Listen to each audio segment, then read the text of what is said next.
इस तालाब को ध्यान से देखिए, इस तालाब को ध्यान से देखिए, क्योंकि ये तालाब कोई साधारण तालाब नहीं है।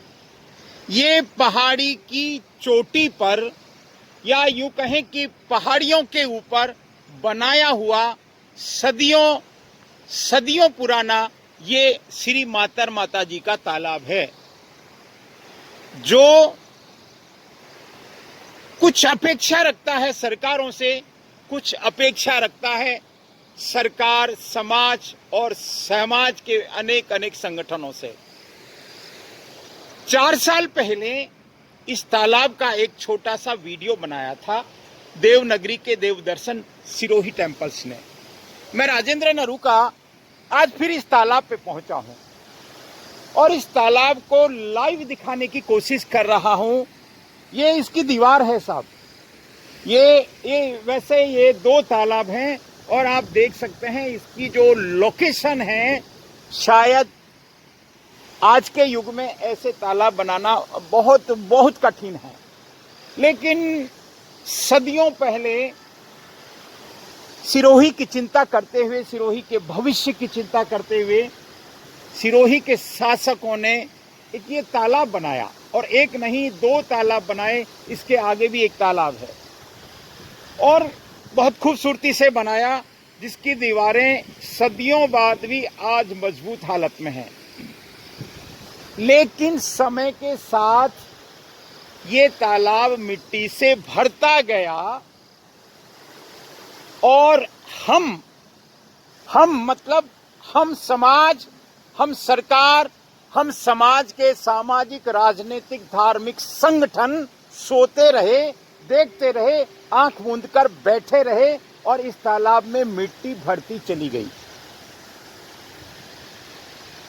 आप सोच सकते हैं कि पानी को सहेजना राजस्थान की परंपरा रही है, पानी को सहेजना हमारी परंपरा रही है, लेकिन हम उस परंपरा को जब भूल जाते हैं तो दुख होता है।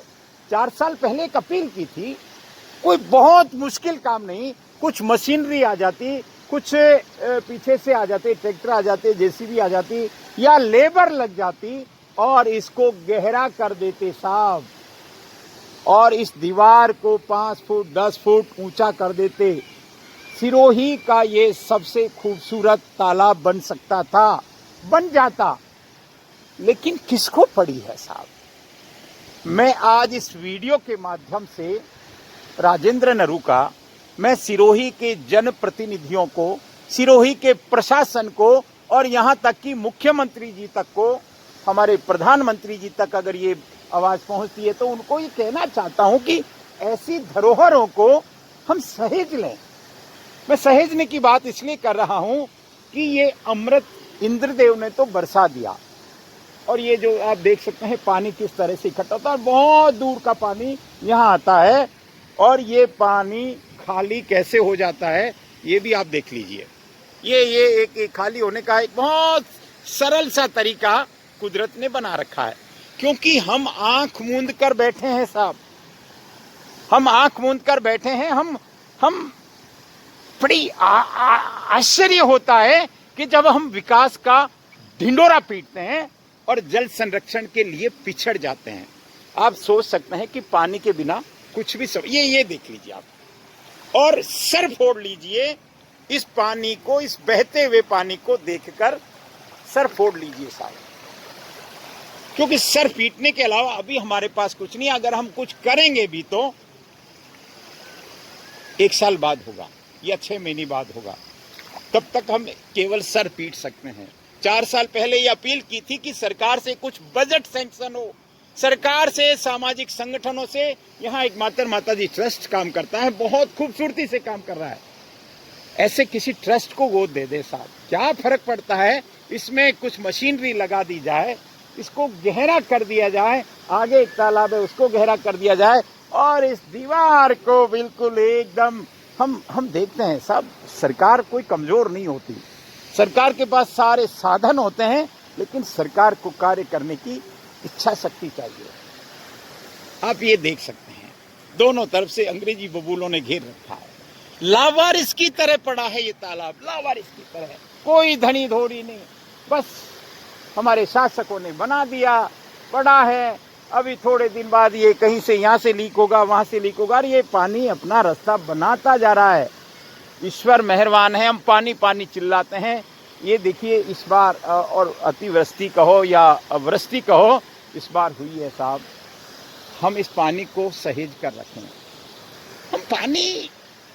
हमें ये 2 तालाबों को अच्छे से सहेज लें। नीचे कुछ तालाब हैं उनको डीप कर दें। देखिए हमने सिरोही जिले में बहुत सारे तालाब हैं, लेकिन आप जानते हैं कि इन तालाबों की डीसिल्टिंग हर साल होनी चाहिए। इन तालाबों में नियमित रूप से मिट्टी निकाली जानी चाहिए। इस बात की चिंता नहीं करें कि ये मिट्टी कहाँ जाएगी, ये मिट्टी कहाँ जाएगी, मिट्टी का उपयोग होगा या दुरुपयोग होगा, इस बात का रोना बंद करके और इनकी डिसिल्टिंग करें। मैं राजेंद्र नरू का, मैं तो चूंकि मैं पानी वाले बाबा से प्रेरित हूँ। हमारे हाथ में कुछ नहीं है, केवल जबान है हमारे हाथ में, हम इस जबान को चला लेते हैं साहब। ये देख लीजिए तालाब, देख लीजिए आप, बहुत खूबसूरत तालाब है, और ऐसा का ऐसा तालाब आगे भी है। फिर मैं एक अपील करता हूं कि इस बार तो हम लुट गए, लेकिन अब इस बार क्या, अब तो देखो 5 साल निकल गए, इस सरकार को भी 5 साल, पहली सरकार को, फिर सरकार, और आज़ादी के बाद 10-12 सरकारें आई चली गई, लेकिन माता जी का तालाब किसी को दिखाई नहीं देता साहब। हम हेरिटेज की बात करते हैं, हम धरोहरों की बात करते हैं, लेकिन इस धरोहर को शायद ये नक्की लेक है साहब, ये नक्की लेक से कम नहीं है। ये यहाँ पे नावें चल सकती हैं, यहाँ लोग पर्यटन के लिए आ सकते हैं, यहाँ पर आकर बैठकर ध्यान लगा सकते हैं, यहाँ पर तनाव से दूर हो सकते हैं, यहाँ के इस पानी की कलकल की ध्वनि को सुन सकते हैं, इस पानी को निहार सकते हैं, इस पानी में नाव चला सकते हैं। क्या नहीं कर सकते, लेकिन हम तभी कर पाएंगे साहब।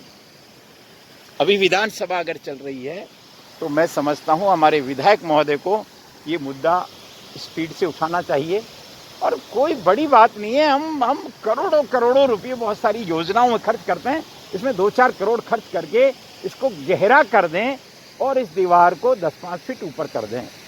ये ऐसा तालाब बनेगा, इसको देखने के लिए विदेशों से लोग आएंगे, क्योंकि इसका नाम भी वैसे जुबली टैंकी था।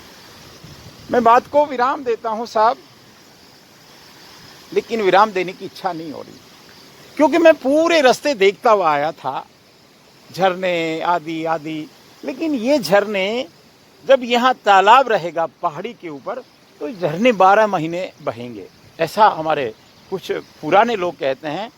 लेकिन हम उसको उस बैंक बैलेंस में कुछ स्टॉक तो रखेंगे साहब। बहुत बहुत धन्यवाद।